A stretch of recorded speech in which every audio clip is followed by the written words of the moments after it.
All right, so now we are going to get into the Treaty of Versailles. We are still talking about World War One.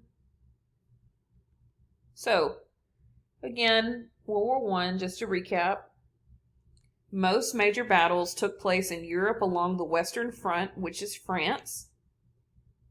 All right, so in this area.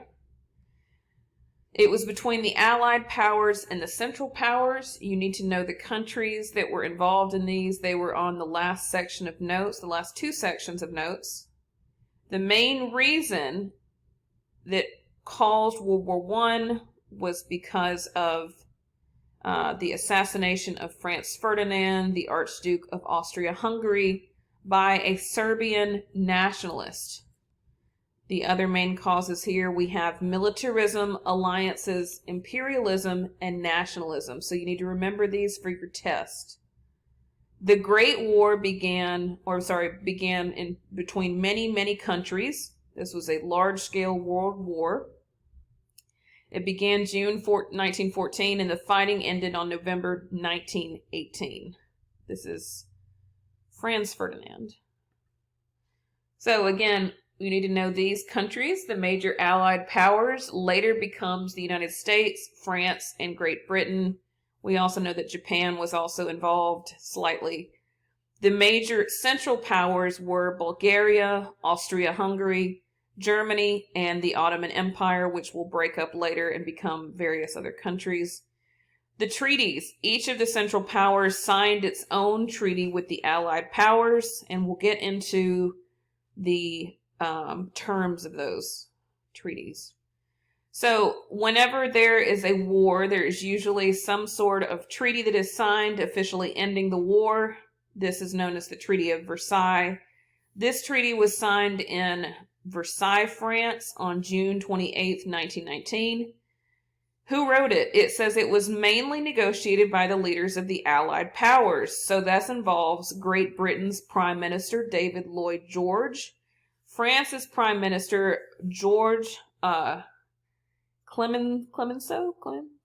Not sure about his name. And of course, Woodrow Wilson, who is the President of the United States. It did not include Germany's leader, Kaiser Wilhelm II, who had little participation because the others believed his actions had actually caused the war. So they really start to hate on Germany in this treaty, and you'll see how. They really wanted to punish Germany because they felt like it was Germany's fault for starting the war. However, if you notice, it was really had a lot to do with Austria-Hungary. Okay, so clemency advocated for severe punishment for Germany. They felt that Germany had invaded France.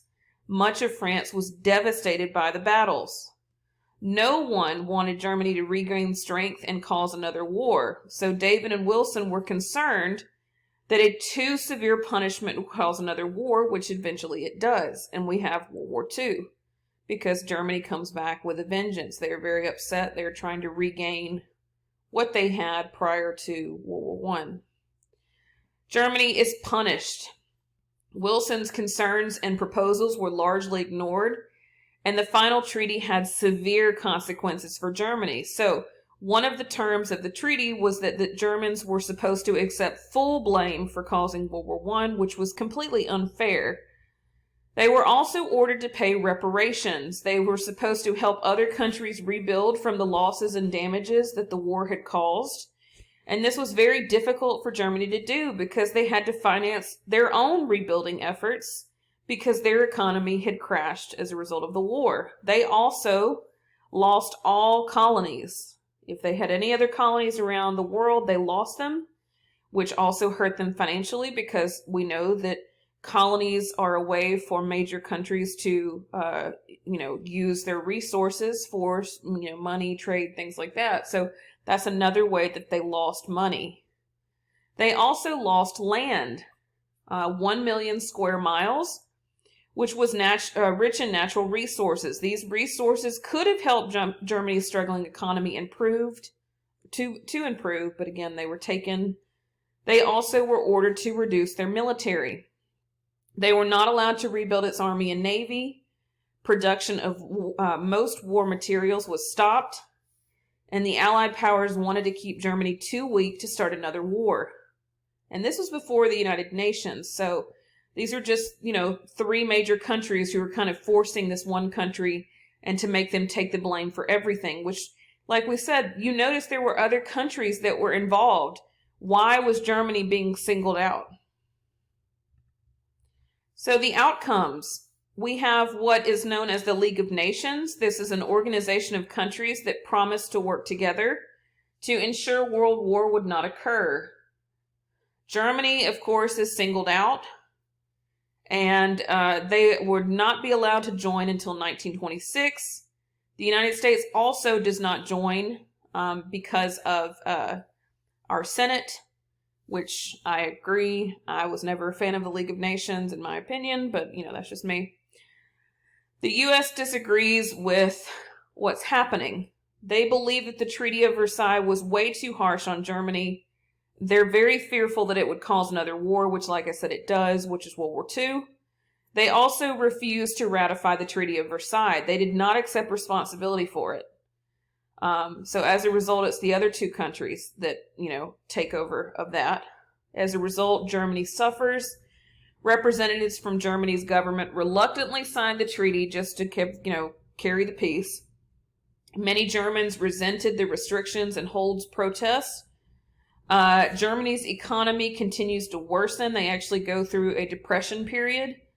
Germany becomes more isolated and distrusted by other countries. So it's like now you have created a country who is left out, singled out.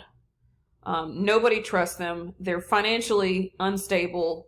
People are suffering. And so, of course, it's kind of building this powder keg for what will happen with World War II. And that will, enter in Adolf Hitler. The Treaty of Versailles brought peace, but it also set events in motion that would lead to World War II. And that is it.